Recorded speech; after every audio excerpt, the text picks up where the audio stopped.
I've been seeing some articles about the CICC in the past few days regarding concerns over deep fakes and AI, especially with the coming elections, with the elections coming up next year. Before we go into that, give us a brief muna dun sa CICC kasi not too many people have heard about CICC. Yeah. Ano ba yung CICC? Ano bang functions niya? Exactly, what do you do? Yeah. Yung budget nyo ba tumaas o bumaba dito sa bagong budget? Actually, tumaas, pero syempre, everybody will claim there's always insufficient amounts of money. But, you know, government is limited resources. Hindi naman sinabing endless. So, we have to make do. That's why we have research and development. So, we don't have to keep on buying our tools. Oh, that's true, ma'am. Yeah. Pero mukhang mas unlimited yung resources pagdating sa ibang mga bagay-bagay like ayuda. Anyway, let's not go into that.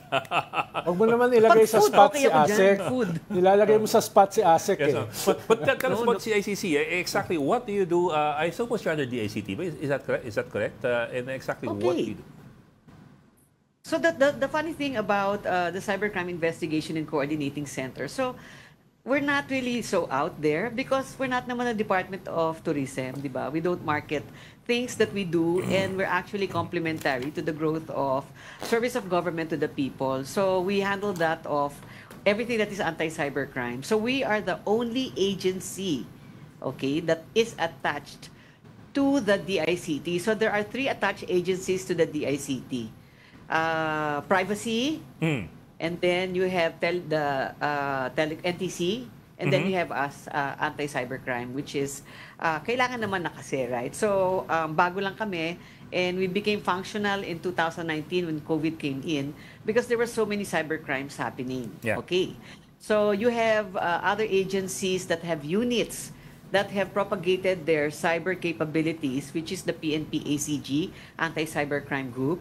We have the DOJ OOC, Office of Cybercrime. We have the NBI Cyber. So these 3 major agencies, they have growth of, they are just units inside an agency. Kami lang po yung nag-iisang agency na involved in everything cyber. So nakatuto kami dyan. Paano yung coordination nyo? Yes. Paano yung coordination nyo sa mga nabanggit nyo na mga units? Oh, may PNP, may DOJ, meron ba kayong oversight? Meron ba kayong coordination? Yes. Anong role nyo vis-a-vis sila?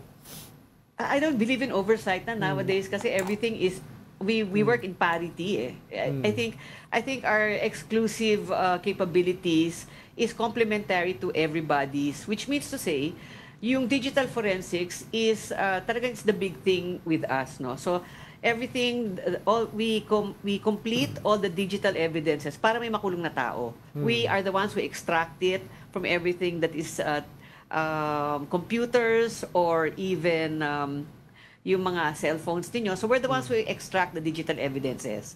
And then we're the ones who read the logs. We're the ones who look for the evidences inside. We're the ones who analyze it. Then we put the recommendation and we complete the quantum of evidence para may makulong. So even electoral fraud, pwede nyong pasukan? Yes. Yeah. Talagang nandyan kami. We are partners. We have early on in the entrance of this administration, we have already a MOA with the Commission on Election because we're the ones who are actually specialized and have the complete tools to be able to assess if there is actually a breach or there are nuances if it's not, something is not normal. Basta not normal, titingnan namin yan. Ganun siya. Whether it's in the net or inside your computers or things happening inside the cyber world. Ma'am, I'm seeing an article. So, halimbawa kapag na-hack yung agency, sa inyo hihingi ng tulong? Yes. Actually, lahat ng agencies, so the Cybersecurity Bureau, they're in charge of the cybersecurity. Wala pang breach. Wala pang nangyayari. So they have to make sure. And they have to make sure that they don't make a mistake para kasi pag nagkaroon ng breach or there's a vector of attack kasi na breach, therefore it's already a crime, right? So pinapasa sa amin yan. So we're the ones who come in, we investigate, and we have the mandate to hold on to toxic data. Kasi ang digital evidence, pag nahawakan ng ibang ahensya o tao na walang mandate humawak ng ebidensya, nasisira po yan. Fruit of the poison tree at tawag nila. Pero kayo din yung tumutulong sa mga agency to set up their cybersecurity features. Kasi sinabi nun sa amin ni Ivan Uy Kulang na kulang daw actually tao ng department niya for cybercrime, for fighting cybercrime. I think wala pa yatang 20 yung ano niya. Yung at that that's time, the Cybersecurity Pero Bureau. ngayon, iba yun. Okay. DICT is a whole agency. They have a small bureau inside there, the Cybersecurity Bureau. 20 ang tao. Kami sa CICC, we're about 300 people, and we're generally about 70% technologists, developers, and cyber trained and certified personnel. Asek, in the past, since 2019, ano na yung mga landmark or important cases na nahawakan nyo? At meron na ba kayong mga napakulong ng mga tao? Paano? Para maunawaan ng mga mamamayan, ano na yung mga nagawa nyo? At kung meron silang mga reklamo, ay pwede silang dumulog sa inyong opisina. Okay, so what you have to understand, yung chain, no? Yung chain ng activity. No? Pag may cybercrime, pwede silang tumawag sa 1326, yan ang hotline natin. 1326. Hindi po yan vendor. Talagang mga taga sa ahensya ho namin, we have about 80 people who are there who are handling the cases kasi ang salaysay is already digital evidence. So we don't give it to a private sector. There's no private sector anything with us. So when that happens, we take care of the call, no? And then we assess it kung kailangan ipadala sa police para imbestigahan, magkaroon ng human intelligence, human ang tawag dyan, no? Then we send the complaint to the police. Usually ganyan. Pero kapag may digital evidence na you can work with it, like for example, na-breach yung kanyang Meta or yung Facebook account niya, kaagad-agad pwede naming i-recoup yan. Right in that call itself, we can help the people to recoup all their other account na take over ng whoever. Kasi ang gagawin ng criminal is they take over an account, right? And then they look at they chat all your contacts, uutang sila. So every single cybercrime is a crime that is used to get money. They call it fintech crimes. So usually dyan talaga pupunta yan. It's a big business. It's an organized crime. Transnational organized crime. How about money laundering? Paano sinasabi ng iba, isa tayo sa pinaka-vulnerable sa money laundering? Oh. No? Do you also coordinate with AMLA, with other agencies involved sa money laundering? You know, the thing with AMLA and everything that is with the banking system, they have the central bank, and the central bank has the same capabilities, a little bit lesser than us. No, we coordinate with the central bank. We help them put up their fintech capabilities, their blockchain forensics capabilities. We help them put it up. They have a certain tool that they can look kung saan napunta yung mga pera, no? So maski ikaw nagpadala ka ng pera to somebody, mistake or kinuha yung pera sa iyo, nahahanapan ho natin yan. There are tools that does that. We have the one that is yung all the bells and whistles. The central bank has a different version, yung mas lesser, yung kailangan lang na. So sila, they want to be able to solve their own cases. They have their own parang korte, may sarili silang korte nila. So as much as they want to ask our help, they will ask our help kung hindi nila kaya. Pero usually, they want to solve their own. On their own. So yan, yung mga, they want to solve their own. There was an Kasi article... recently, nagkaroon ng problema sa sa e-wallets, particularly GCash. Nakonsulta ba kayo? Saka anong latest na doon? Ano na nangyari ron? We had so much complaints. In fact, we called on GCash and we're working together with GCash to be able to find out what is really happening. Kasi there are a lot of ways that the messages were sent to the people. No, alam niyo yung pag kayo nakakakuha ng message, pag tinignan niyo yung kung sino nagsisend, walang telephone number, mga text blasters po yan. Yes. And the prevalence of such is existing in our country, and they will just type the name of Globe there, send you messages of Globe, then eventually they will ask you to press a link. Pero hindi si Globe yan. So what we do is we geolocate, we try to look for this.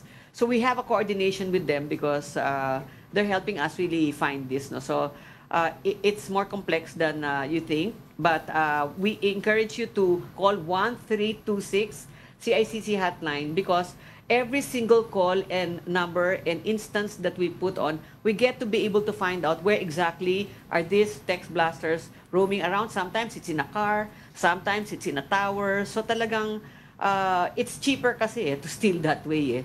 So that's what usually happens. No? So they are helping us as much as we want to say, oh, kasalanan ni Globe. But the thing is, we both know, Globe and I both know, that it's not them or their names are being used. And so with other also wallets and other financing companies, their names are being used to be able to extract money from the people. So please report 1326. I'm not saying mag-whistleblow. I'm telling you to help us find the cyber criminals. Yeah. ASEC, more than 2 years ago, pina-register lahat ng SIM cards. I thought yung reason dyan, para mapigilan yung ganitong klaseng mga cyber crimes.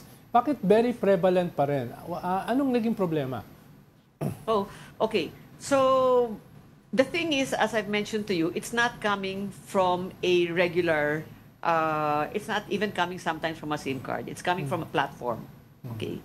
So that's how complex it is. It's not just, actually nabawasan, and then they became creative. The cyber criminals became creative. They found ways to be able to send you the messages. Because the messages sometimes doesn't just come from text. It comes from Messenger. It comes from other social media that we have access to. Remember, whenever you go into a platform, that's a whole cloud on its own.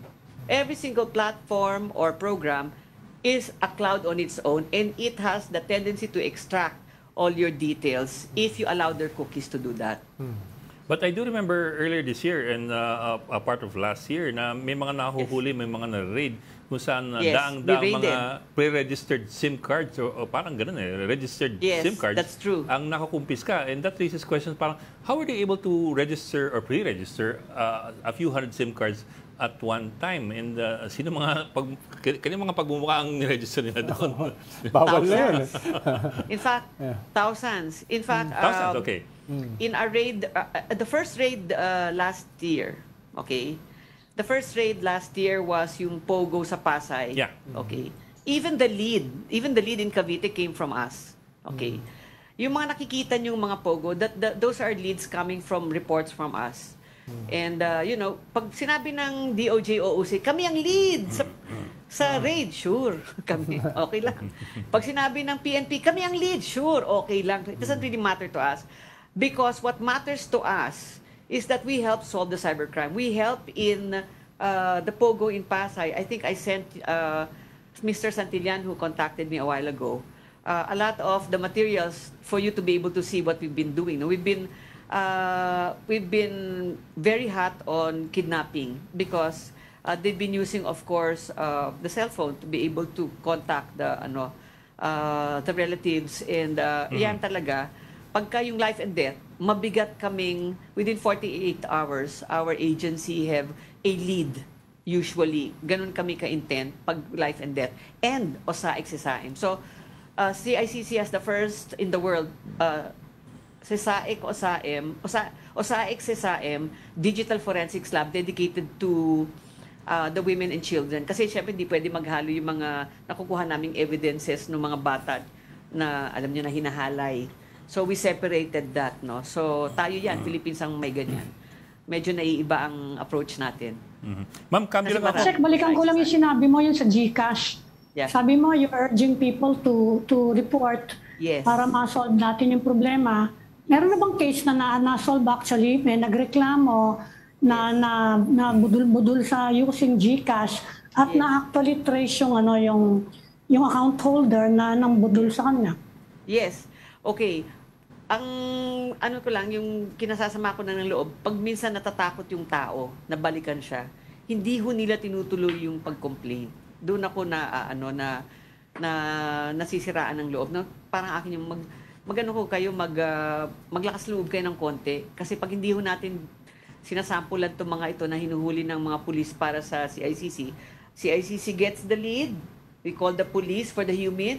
We work together. Pag nahuli nila, they bring us the computers and the cell phones, and we do the digital forensics and extract the digital evidences, tas kinakasuhan yan.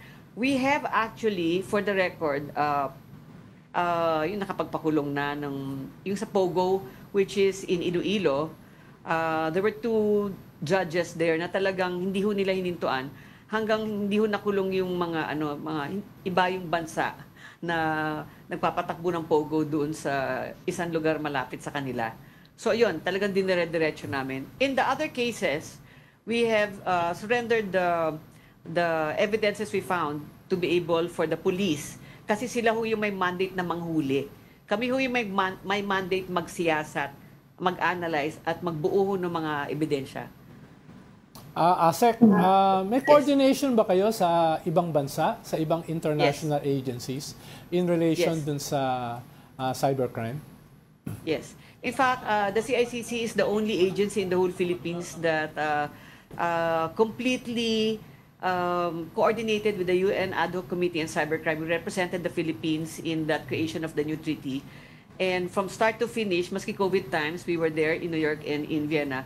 Nilagay natin lahat na makailangan ng Pilipinas. As early as 2022, stinrest namin sa kanila, importante yung CII, importante na imbestigahan yung mga kumpanya kasi they're part of the chain kung saan ang panloloko nangyari. So ito mga naiibang ayaw pag-usapan na topics to sa ibang mundo, pero pinush natin yan sa sa UN Ad Hoc Committee on Cybercrime.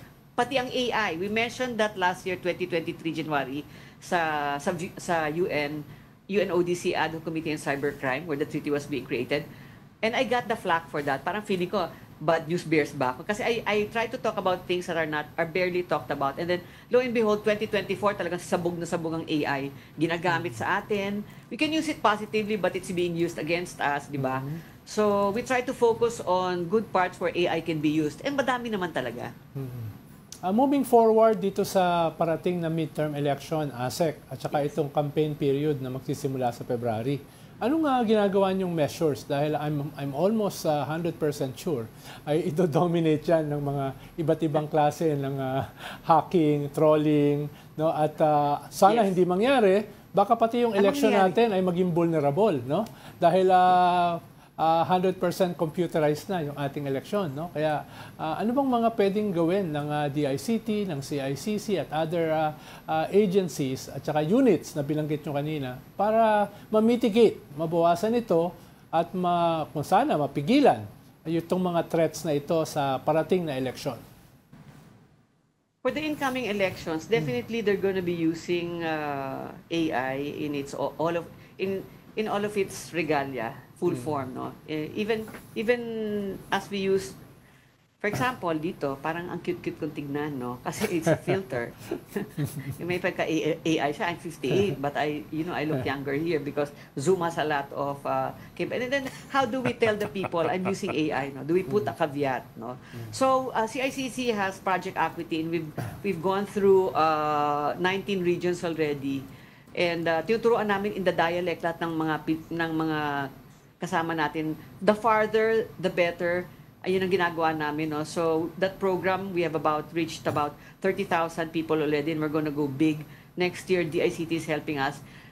Secretary Ivan Uy is our chairman. My boss is Yusek Alex Ramos, and we're heavy on educating the people kasi 90% of the problem in cyber is the people, no? The people using it, the people nagpipipindot, the people not knowing what the rights are to be able to report kung may mali o tama, the people who are prone to be able to marketing, no? And going in and out of platforms that are free. Anything that is free, kayo ho ang produkto. Data nyo ang sinisip-sip dyan. So you be careful. You only use the net or the phones and the computers for education, for earning money, for good stuff, and you try to limit what you put there. If you don't want yourself to be breached, limit what you put in the net, because if there is such a thing as forever, that is anything you put in your phones or your computers. Ma'am, you have there's an a lot of article speculative here. reports about Chinese spying. Pangalanan na natin yung bansa. Chinese spying on the Philippines. No, meron bang may basis ba yon? Yung mga reports na yon, haka-haka lang ba yon? Oh, I will not put it at just one country. I think all the countries. That's why we have 100 bilaterals, which means to say CICC has initiated 100 technical cooperation bilaterals with 100 countries, which means to say na pag nag-a-attend tayo sa UN, hindi natin sinasayang yung oras na doon tayo. Kinakausap na natin yung mga ibang bansa doon that there should be flow of investigative information for investigative lead, no? And yung parity of skills sa Filipinos, inaaura na natin na magagaling tayo mga technologies, no? So, kumbaga, we can use that same purpose to be able to gain some traction for the Filipinos who are really good OFWs, no? So, yes, we have coordination with a lot of countries. China has been with us for the longest time and as our neighbor, right? And they have a lot of mga platforms then that we use and equipment that we use, and sometimes we get to be able to see that a lot of our info gets to be kept inside our phones, no? So sometimes, 'di ba, kami na lang nag-i-investigate, no? You tell me, ma'am, pakihanap ho kung paano nangyari yung breach. It happened in my phone. Your phone, how many places does your phone keep your information? Each and every app there keeps your information in their own clouds, okay? Your phone has its own cloud. Your SIM card has its own data na nag-iipon. Your SD card. So, ngayon, if you have 20 apps there, hahanapin ko sa 20 apps doon kung saan nangyari yung breach. Kasi 20 clouds din yon, di ba?